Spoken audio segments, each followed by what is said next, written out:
Hello, and welcome to Early Visions of Florida, a website that I built with students mostly from the University of South Florida, but elsewhere with generous support from Florida Humanities and the Frank E. Duckwall Foundation.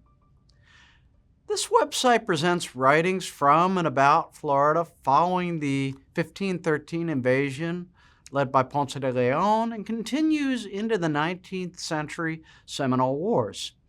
In addition to texts, we have works read in the original Spanish, musical performances, and short explanatory videos by scholars from across the nation and around the globe. A word on how this project evolved. The idea of Florida literature for most people falls off the map, but 21 years ago, the directors of our new interdisciplinary program in Florida Studies at USF asked me to develop a course. I threw myself into the challenge because the region has no clear, stable place in historical study.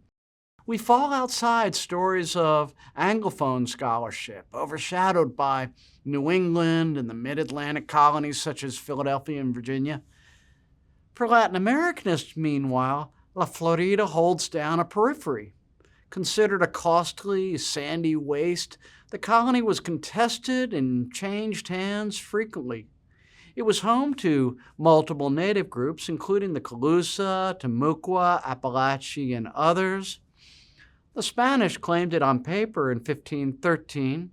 It was challenged by the French in 1562-64. Then it was recouped by the Spanish in 1565 with the founding of St. Augustine. During the mission period, there was a long series of skirmish, shipwreck, mission, skirmish, mission, on and on and on through the 17th and 18th century. In the mid to early 18th century, the Seminoles moved into this area following a population decline, and Florida was swapped for Havana after the 7 Years' War, and in 1763 became briefly a British colony. It was then followed by a Spanish period, Second Spanish period, then a re-invasion by the United States. So, we have a 400-year span, yet no closure. The Seminoles have never signed a peace with the United States. We have no single claimant. And not surprisingly, we have a vast literature that is almost impossible to categorize or contextualize or pin down because of its range. So, how do we wrap our heads around a Florida literature? Me, pressed with developing a curriculum some 20 years ago, I did what scholars do. I made files. I gathered materials and I put my files into boxes. I drew from anthologies, historical surveys, prior scholars such as Maurice O'Sullivan and others, and I put all my folders into a milk crate. The milk crate is now so full that I can barely lug it. It's going to throw my back out. I moved the search online. In 2012, anticipating a 500-year anniversary of Ponce de Leon grant, I received a little funding from Florida Humanities to develop a website, which you're at now, and my students and I got to work. The resulting Early Visions of Florida has a basic period setup. There's the early visions, or the early fanciful projections that trailed Ponce de Leon. There's explorers and invaders, or the failed entradas and shipwrecked conquistadors from Alvar Núñez Cabeza de Vaca's classic account of the Narvaez debacle to Hernando de Soto. There's French St. Augustine, the surprisingly vast literature that followed French attempts to settle the Atlantic coast, as well as the Spanish counterattack. There's the encounters, or what we might call Florida's long 17th and 18th century, including writings from the missions, the shipwrecks, all those other meetings of different kinds of people. Colony and Colonia, the transition from Spanish to British rule, particularly the natural history writing that followed English attempts to expand its plantation economy. There's romance, captivity, removal, or proto-romanticism, which accompanied growing concerns about slavery and Native American displacement. So, over the past 15 or 20 years, students have adopted a lost text or author, I pop their student research, including the edited selection with headnotes, onto the site. In many cases, the student scholarship becomes the only readable source available for that given work. I've also been pleased to see the slow evolution to include sources that others have missed.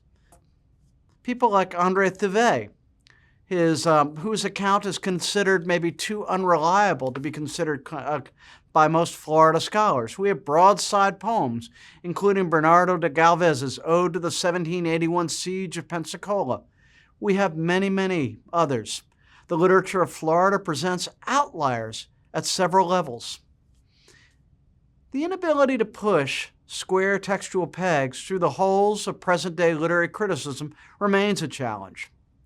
Even as I've assembled materials and the web project expands, I struggle with the big picture. So I'm going to mention just 3 problems. First, literary history and history do not work on the same chronological page. Without getting too far into the woods, literary dates hopscotch, making neat historical periodization impossible. Second, there's a search for false precedents. Much misinterpretation of early America stems from a need to frame origins for a story that came later. The least fruitful scholarship wants a Pocahontas or a Plymouth Rock for Florida. Where did Ponce de Leon land? Many want the colonial literature to recapture Florida as pristine nature, so they're looking for, quote, paradise, when far more authors described a buggy waste. And third, there's the problem of authenticity. Literature does not necessarily trade in accuracy. When one starts with a regional perspective, however, accuracy or authenticity creeps into the evaluation of a literary work. This is silly, though particularly felt in Florida, I suspect because the physical land itself has been reshaped to what others want at very real environmental costs. The criterion of accuracy has led to the neglect of several works that use Florida as compelling ways, as a screen upon which to project concerns that lie elsewhere, to trace the circulation of stories, ideas, to read literature, in effect, within the dynamic of translation, transmission, circulation, conversation, and omission.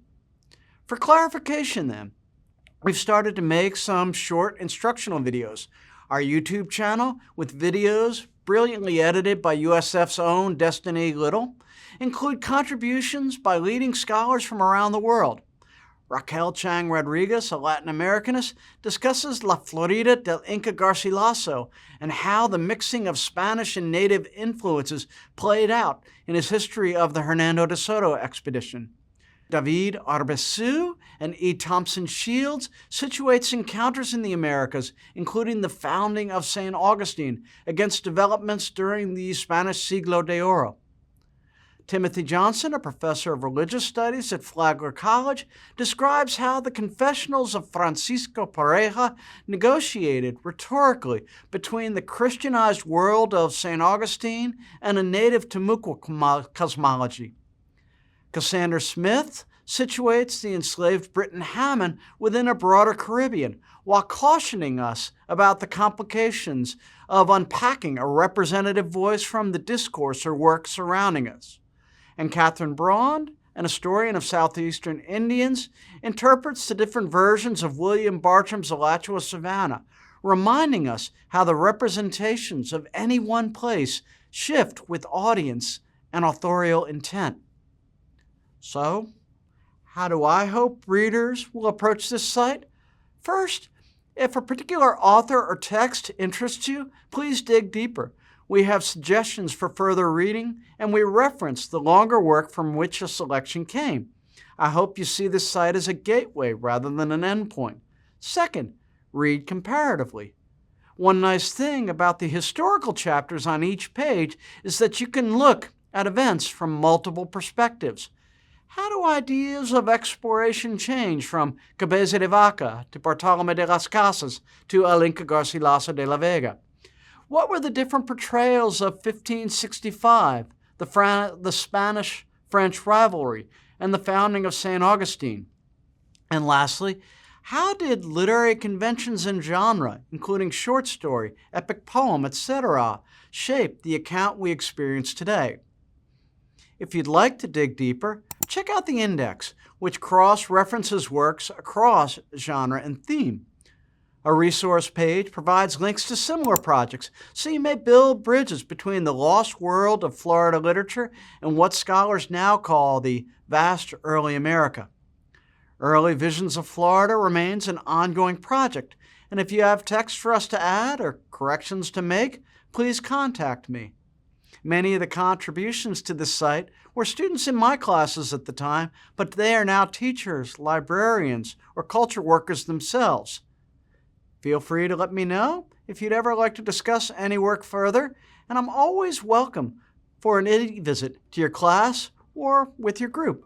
Thank you, and buen viaje.